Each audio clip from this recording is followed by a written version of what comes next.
Welcome to the Deep Dive. Today, we're digging into a really compelling personal story. It's about Carlos and his, well, decades-long search for some kind of autonomy. Yeah, it's a quiet kind of rebellion, really. Hmm. We're looking at this idea of the inner outlier. His life starts under this really strict family structure. You've got Morgan, the father, Natalie, the mother. And compliance was key, big time, always in the shadow of his older brother, Ahmad, the one who nailed the SATs 2240. Right, compared to Carlos's 1720. That comparison, that gap, it sort of defined things early on. It really did. And Carlos didn't push back loudly. His strategy was silence. He had this mantra, play it smart and do not bark. So the rebellion wasn't shouting, it was quiet. Found in rap music, apparently. That was his outlet. Interesting how that quietness, that internal pressure, then twists, right? Because it leads into pretty destructive behavior later. Absolutely. When he gets to college, the drug use starts. It moves pretty quickly from like hash and clonazepam to heroin. The sources call it B. And the key thing here the sources emphasize wasn't the high itself. Exactly. He was chasing stillness. He wanted erasure, trying to silence all that internal noise, those expectations. Okay, but chasing stillness, how does that connect to, say, shoplifting?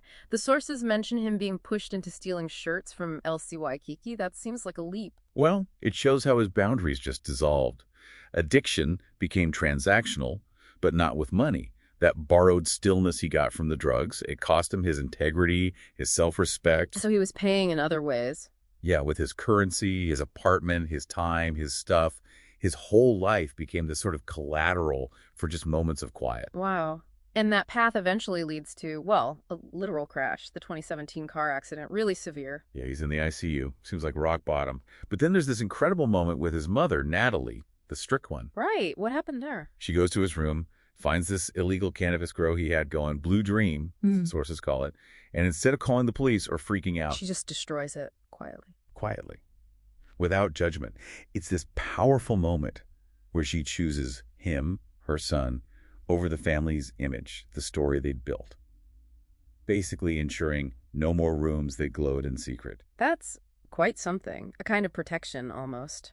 But it didn't fix everything, did it? He tried going back to work. No, it didn't. He tried. Got corporate jobs, a pharmaceutical company, then AT&T. Sources even say he had the highest customer satisfaction score at AT&T. So he was good at the human part of the job. Exactly. But that didn't fit the metrics. His ability to connect, that high score, was actually seen as inefficiency.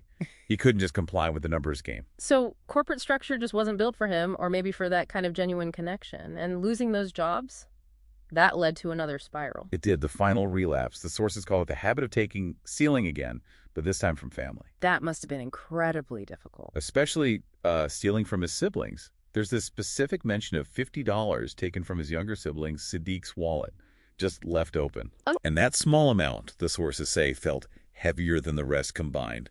It was like the final line crossed. Total betrayal of trust. That weight, though, it finally pushed him somewhere different, towards getting help. Seems so. May 2021, he checks into rehab, alone, to keep some quiet promise he'd made. But the experience, it wasn't nurturing. How so? It was sterile, isolating. He turned further inward, started burning his own skin with cigarettes again, something he'd apparently done secretly for a long time. And misusing Actanon, a calming drug. Misusing how? Taking too much? No, saving the pills, trying to hoard them to trigger a feeling of control over his own relief. It shows how desperate he was. Gosh, so what finally turned it around? A visit from his sister, Mary, after he'd self-harmed. She didn't lecture, didn't judge. She just looked at him and said, "You're still here. That's why I am." Wow. Simple, powerful. Incredibly. That small acknowledgement, just seeing him, seemed to be the anchor he needed. It led to this quiet resolve to actually build something different. So bringing it all together, it really echoes that epigraph, doesn't it? To heal is not to erase the past. It is to live beside it without flinching. Absolutely. His second chance wasn't about wiping the slate clean. It couldn't be. It was about accepting the full cost financial, family, the physical limp from the accident. Yeah. And then building forward with small, consistent actions, like going back to college. Yeah, enduring it all, living beside it. And it leaves us and you listening with a thought. Maybe we often focus on the loud crashes, the big dramas, but what about the silent habits? The things we might do, not for some big thrill, but just for quiet, to numb things out. Right. What unseen habits might you be cultivating just for a little bit of stillness? And what's the real cost of that quiet?